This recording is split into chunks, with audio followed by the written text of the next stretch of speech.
Tripura Santiniketan medical কলেজের ঘটনা নিয়ে বিজেপি সরকারের বিরুদ্ধে ক্ষোভ উগরে দিলেন প্রাক্তন মন্ত্রী মানিক দে।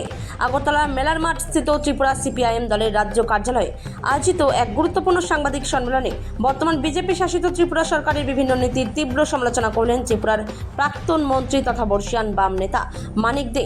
সংবাদ মাধ্যমের মুখোমুখি হয়ে তিনি প্রধানত তিনটি গুরুত্বপূর্ণ বিষয়ে ত্রিপুরা সরকারের ব্যর্থতা ও একতরফা সিদ্ধান্তের বিরুদ্ধে ক্ষোভ উগরে দিয়ে বলেন, পর্যাপ্ত চিকিৎসকের অভাব এবং পরিকাঠামোগত ত্রুটি থাকা সত্ত্বেও বাস্তব পরিস্থিতি বিবেচনা না করে আগরতলা জিবিপি হাসপাতালের ডাক্তারদের প্রাইভেট প্র্যাকটিস বন্ধের একতরফা সিদ্ধান্ত নিয়েছে বিজেপি সরকার। এর ফলে ত্রিপুরার চিকিৎসা পরিষেবা সম্পূর্ণ তলানিতে ঠেকেছে এবং সাধারণ মানুষের সমস্যা আরও বেড়েছে। তিনি আরও কি বলছেন শুনে নেব।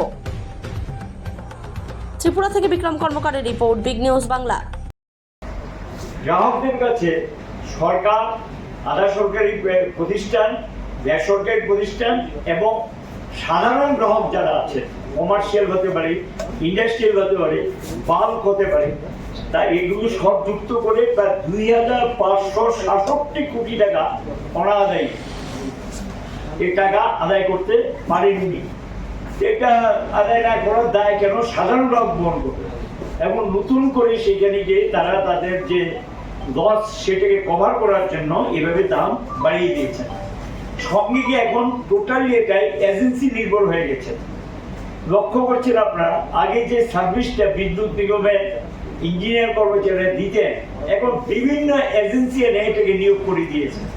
এই যে এজেন্সিকে যে বাড়তি চার্জটা দিতে হচ্ছে, এটা কিন্তু গ্রাহকের বিদ্যুতের বিলের মধ্যে ঢুকছে। দাম বাড়ার এটা অন্যতম কারণ।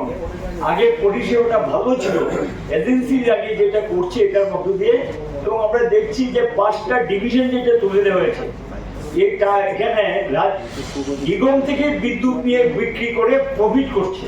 নিগম থেকে যে বিদ্যুৎ নিচ্ছেন সেই বিদ্যুতের টাকা কিন্তু পরিশোধ করছেন না। একটা তো অলরেডি 150 কোটি টাকার উপর যতটুকু জানি এই টাকা না দিয়ে, টাকা তুলে গ্রাহক থেকে তুলে নিয়ে গেছেন না দিয়ে এ রাজ্য ছেড়ে চলে গেছেন।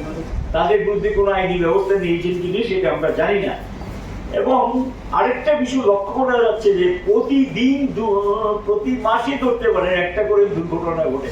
কোথাও একেবারে পঙ্গু হয়ে যায়, কোথাও মৃত্যু মুখে ঠেলে দিচ্ছে।